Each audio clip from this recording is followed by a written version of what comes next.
This is the BeagleBone speed sense test. It starts off by powering the BeagleBone up with the power supply for 5 amps and 700 milliamps, then connecting the function generator to the speed sense port on port 8, pin 11. We'll then run the interrupt test command and then send a 17 Hz square wave through the function generator with an amplitude of 3.3 volts.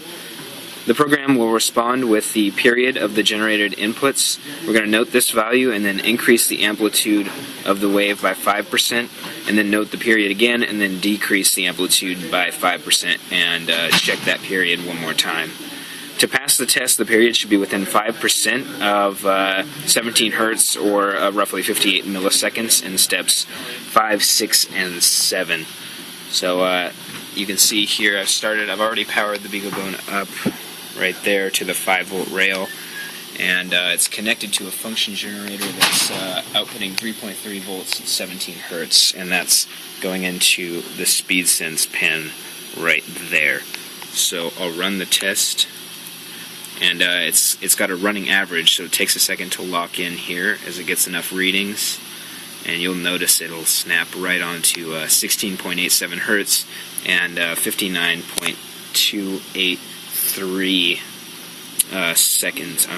milliseconds for the period, and that's well within the 5% accuracy of 58 milliseconds. So I'm going to go ahead and change the voltage amplitude.